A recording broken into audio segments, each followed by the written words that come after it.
This is Daily Blast Live. We're talking about what you're talking about.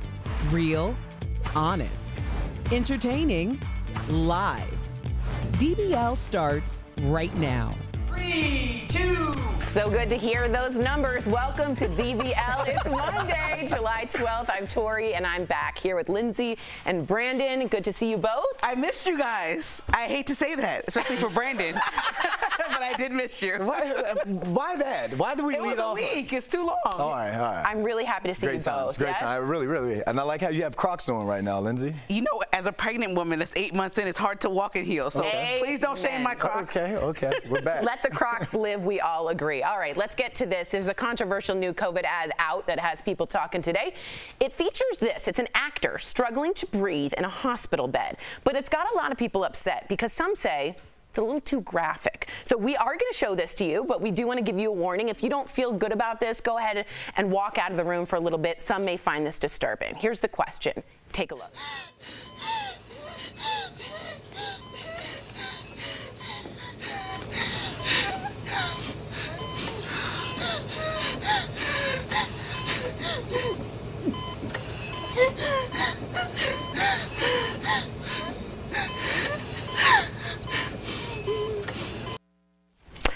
So, Here's the question. Do you think graphic ads like these are effective and a good way to scare people into taking diseases like COVID seriously? Or are you at home thinking, wow, that felt a little exploitive and maybe even a tad phony? Let's address the phony part first real quick. I wish they had used a real person who had COVID. Let's just be honest. I didn't love the actor part of it. I felt like I could see through that. Do we all agree on that? Well, I feel like that's telling a real story versus like when you remember those smoking ads. That's what I'm talking about, with the hole in her throat. The trachea and everything. And so I remember just being even a younger adult and watching those ads, and that scared the crap out of me. So I think when we have people who are 30 plus that don't have any problem getting the vaccine in large numbers, and then we have people that are 18 plus that are like, I'm okay, I'm young.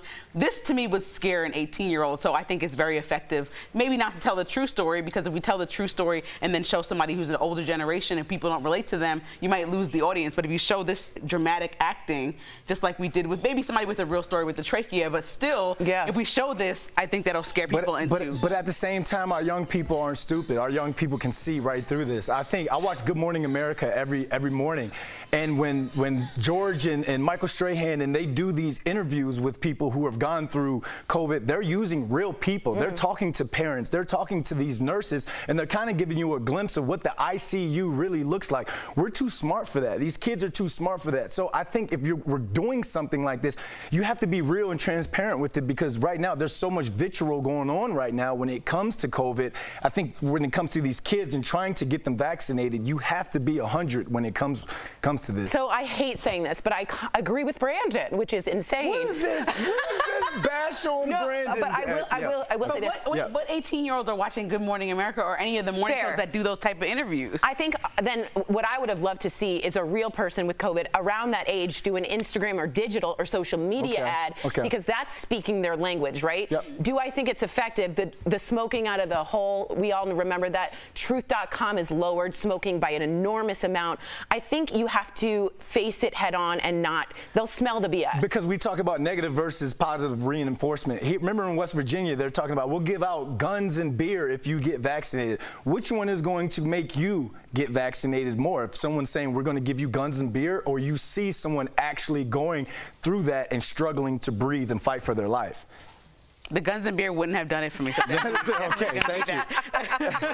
Well, you're not in West Virginia. Just agreeing with Brandon today. Okay. All right. Well, did y'all see this yesterday? The first billionaire has made it into space. Woo! Yeah. No. Okay. I like Richard Branson. Yeah, I do too, actually. Sir Richard Branson actually accomplished his childhood dream of flying to space. He did it aboard his Virgin Galactic space plane. He got to see the Earth from the edge of the atmosphere and float around for a bit before returning to celebrate. He called it the experience of a lifetime. Now, Branson is the first billionaire to personally make it to space. Amazon founder Jeff Bezos is scheduled to space on his Blue Origin rocket July 20th. I feel like I'm talking about 7-year-olds. I'm sorry, you know what I'm saying? But a lot of people are asking, why are billionaires spending all of this money to make space tourism a thing? It's like that movie, Fetch is not going to be a thing. Like this person who tweeted, watching this so-called space race with billionaires talking about their ego-driven fantasies of launching a new industry, and me thinking about the number of public school kids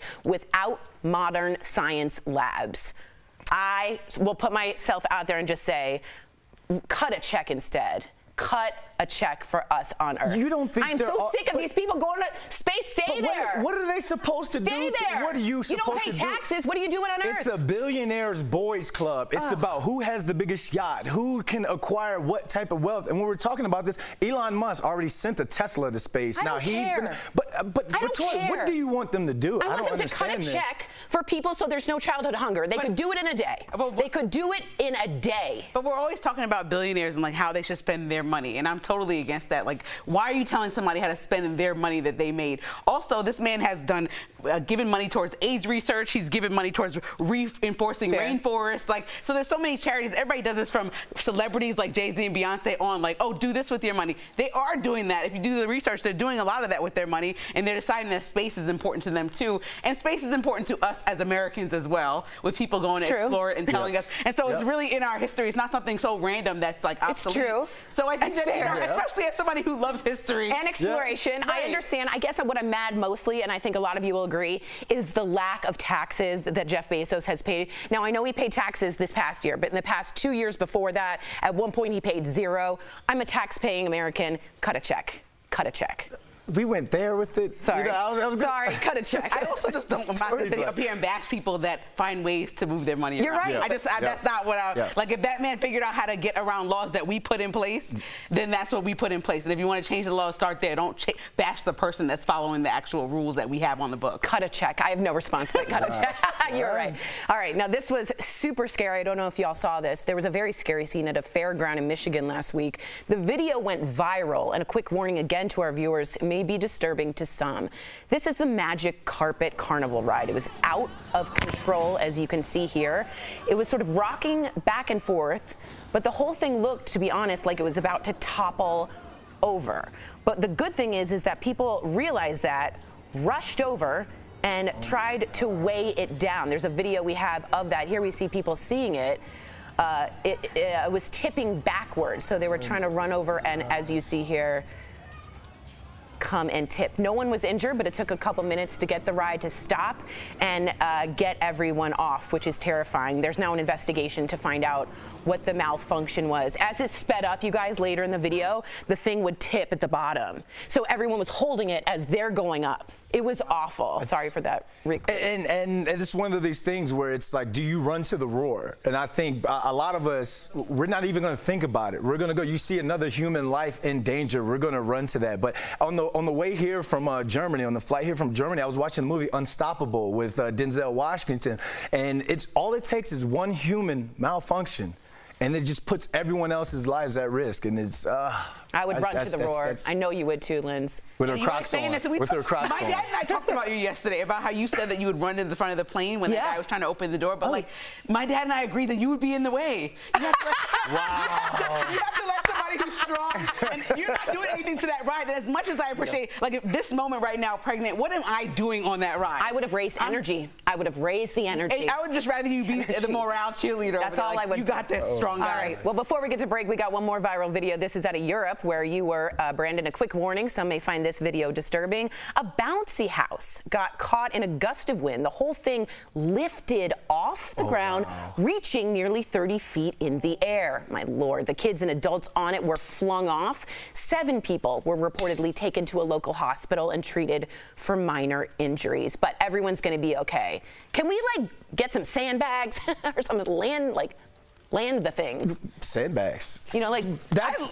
I love stuff like this, like the carnival and the bouncy house. So these videos are really bothering me. Yeah, because I genuinely like to do stuff like this. And that weightless feeling that's a feeling I don't want. Like, especially when you go through turbulence on the plane and you hit the air bubble and it drops. That weightless feeling, no, not at all. Let us know if you would have enjoyed that. Coming up on DBL, what really happened in Roswell. We're talking with a paranormal investigator about UFOs in the Jeff Files and Valerie Bertinelli's emotional Instagram video. What she's saying to shut down all the body shamers on the internet. Stay with us. Closed captioning. DBL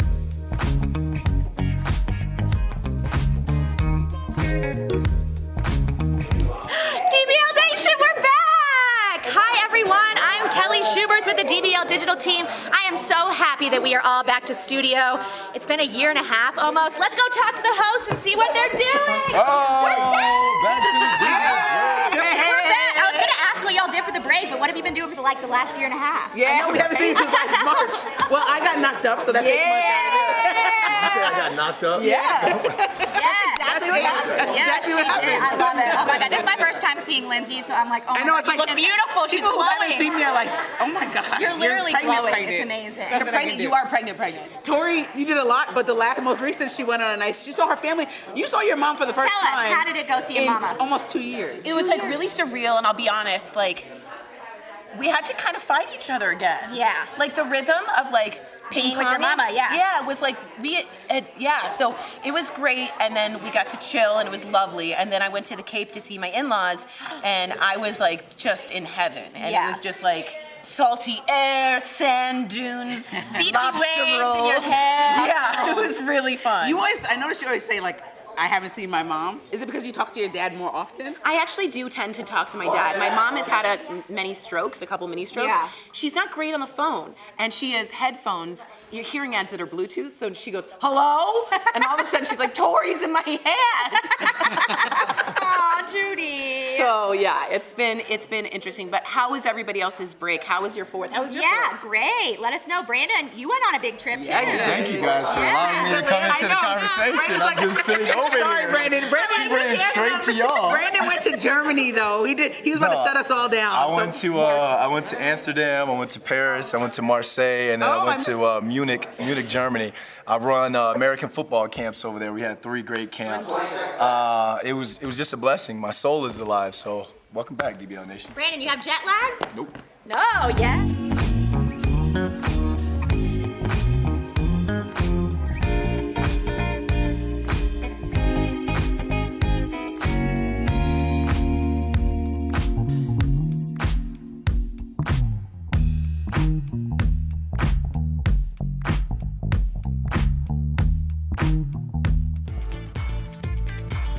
Welcome back to DBL. As many of you know, people on social media can be super cruel. That's very true, right? And Valerie Bertinelli made the mistake of reading some of those comments. Don't ever do this, guys. It told her that she needs to lose weight. Now, in a response, she posted a really emotional and genuine video. Take a look at this. Someone, Mrs. Moto, decided to point out that I need to lose weight. You're not being helpful. Because when you see somebody who has put some weight on, my first thought is that person is obviously going through some things. Because if I could lose the weight and keep it off, I would.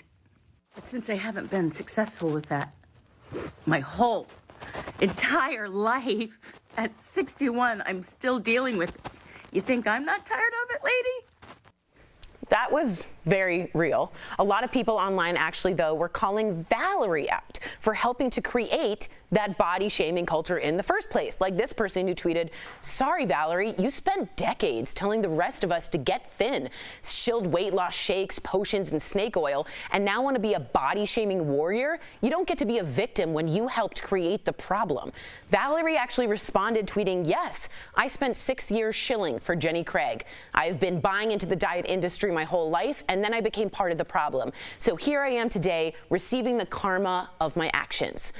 Wow, that went deep, am I right? So what do y'all think of this? Did Valerie help create body shaming culture, and does that mean she sort of can't be a victim of it too? Lindsay, what do you think? I mean, she was doing Jenny Craig for 6 years, and it's kind of like Brandon and I were talking about this earlier. You know, when people show you like their best self, when they're like what Oprah did when she lost all the weight, or even when moms that have a baby and they show you what their snapback looks like. The reason why that's harmful is because you're not saying the true process that it took to get there. And so when you're doing Jenny Craig and you're like, I lost 20 pounds eating these 3 things, like there's a whole lifestyle change that has to happen. You know, not just eating, but working out and all these other things. So when you just say, I'm having a hard time, and I know she lost her ex-partner and her ex-husband, like this has been a hard year in addition to COVID for her, but also everyone has had a hard year, and a lot of people were having hard times when she was spending those 6 years telling them lose weight with Jenny Craig. So you feel like she was a little selling out a bit, or like you think she was sort of shilling that culture? For sure. Yeah. I think a lot of people were. I mean, Oprah talks about that was the worst episode that she's done. Yeah. Saying, look at how much fat. And she brought it out in a wagon, remember that? But back in the day, how was she supposed to get you on that diet? Like, if she's sitting there showing you that she's struggling with that diet, how is that going to get people? Because this is a business at the end of the day. They don't care about if you lose weight or not. They just want you to continue to buy their product.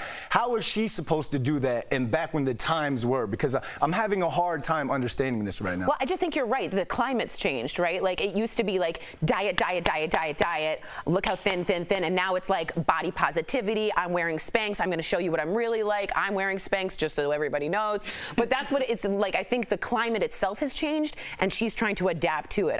But I think the climate we're in now is dangerous, because instead of telling someone, hey, you need to get healthy, now we have to tap dance and say, You know, I'm tap dancing right now. I don't know what to say, but how can you need to be able to tell someone, hey, you need to get into the gym, you need to get healthy and eat right. You can't do that without being accused of body shaming someone. And it's dangerous right now. And that is a longer topic we can discuss, but I do think health and bodies are two different things. For sure. And a lot of eating disorders occurred really badly because of the diet culture of the 90s. So let us know what you guys think. We'll be right back. Good talk, y'all.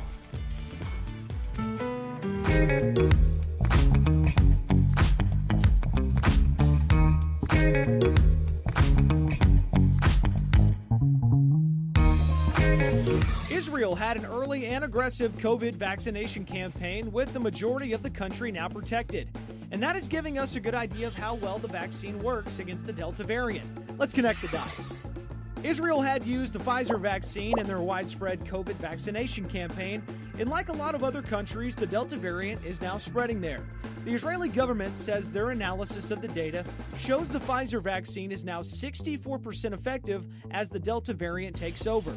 Back in May, when the country was only dealing with the Alpha variant, the vaccine was more than 95% effective.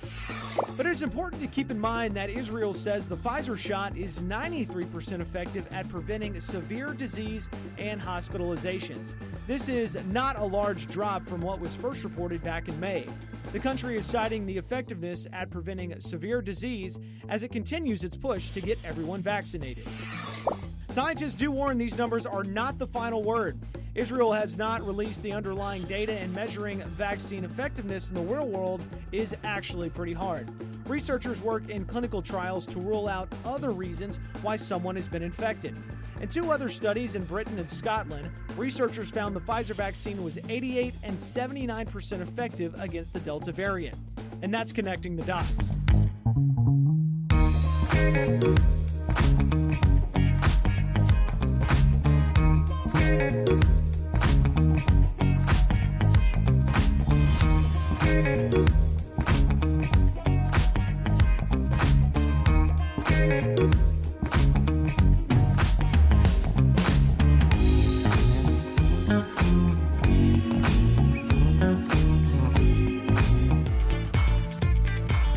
Welcome back to DBL. The U.S. government has finally released their long-awaited report on UFOs. Earlier, Jeff dove into the report with paranormal investigator Ben Hansen and got a sneak peek into the new series, Roswell, The Final Verdict. Take a look.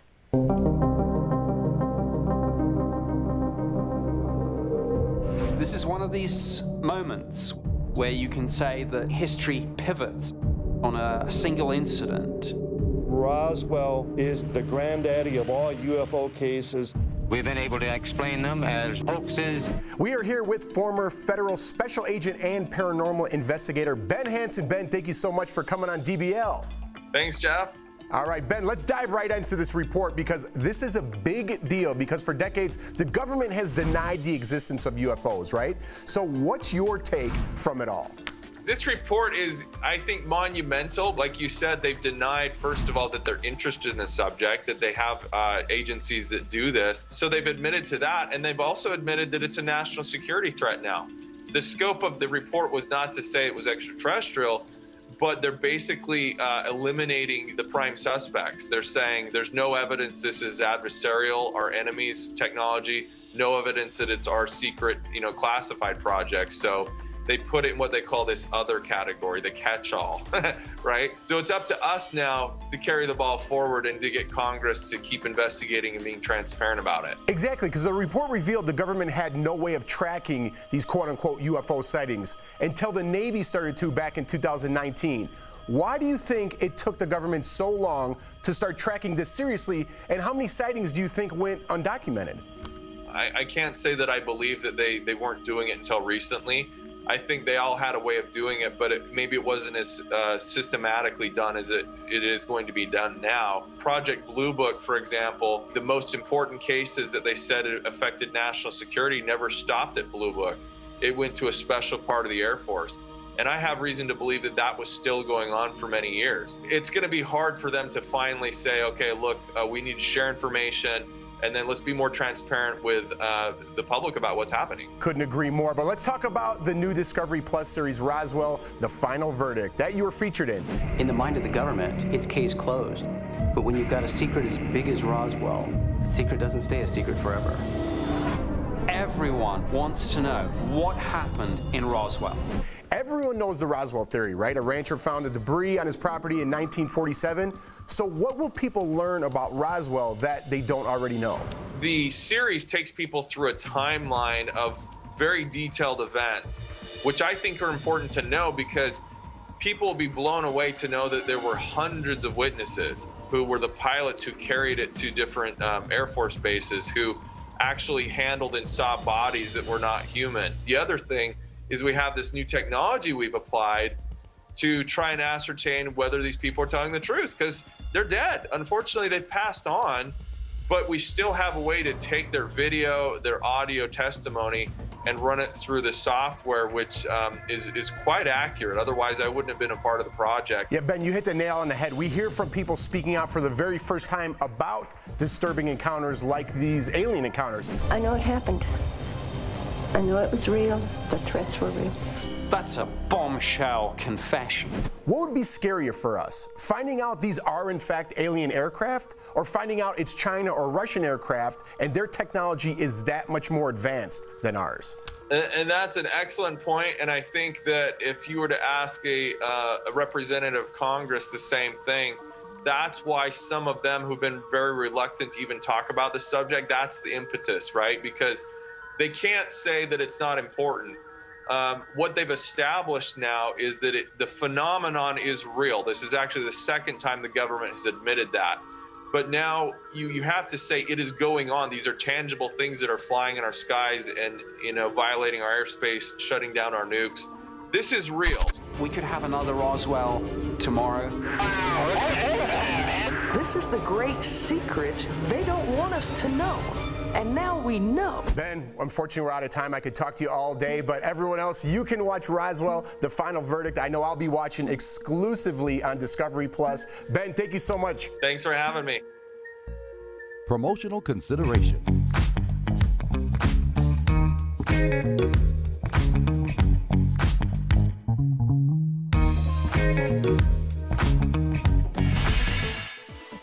It's summer, and for many of us, that means a trip to the beach. While you may be afraid of sharks lurking in the water, they probably should be more afraid of us. Let's connect the dots.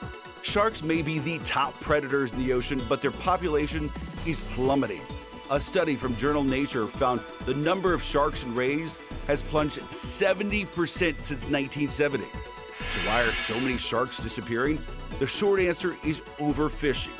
Some countries have set limits or banned fishing for sharks entirely, but many have not. And it could take a long time for the shark population to rebound because they reproduce very slowly. We've seen some success, though. Cape Cod has seen a surge in sharks in recent years, as seals have also returned to the area. And while we may be scared of these predators, their comeback is actually a good thing. Sharks play an important role in keeping our oceans healthy and the food chain intact. Now leaders and lifeguards are stepping up protection so swimmers don't become a snack as well. And that is connecting the dots. DBL is your daytime destination. Does this feel good? This lifted my spirits. We're chatting with the stars. One of the highlights of my life. To turn up the notch on that. It's spectacular. Thank you. And talking about what everyone is talking about. I want to set the record straight. I feel like I'm going to offend somebody here. I'm in so much trouble. This is nonsense. Al's not lying. What? Yes! Yes! DBL is all new every day.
Welcome back to DBL. We all know how important exercise is, but do you know the impact just 5 minutes can have? Well, we're chatting about it in DBL's Focus on Fitness presented by QB. Cardiovascular disease is the nation's leading killer. 65% of adults over 50 have above normal blood pressure, putting them at a greater risk of a heart attack. But according to the American Heart Association, just 5-minute high-resistance workouts can lower your blood pressure and improve your vascular health. Staying active is so important, and QB has made it easy, regardless of your physical ability or age. So go ahead and try their under-desk elliptical at home. Call 1-800-782-2351 or visit QB.com to learn more. 5 minutes. But we live in a world where if you tell someone, hey, you should work out for 5 minutes a day, you'll get canceled. So what are we supposed to do? Brandon, why don't you just be direct? Who are you referring to? No, I'm just saying. No, get to the I'm just saying, we just did the story.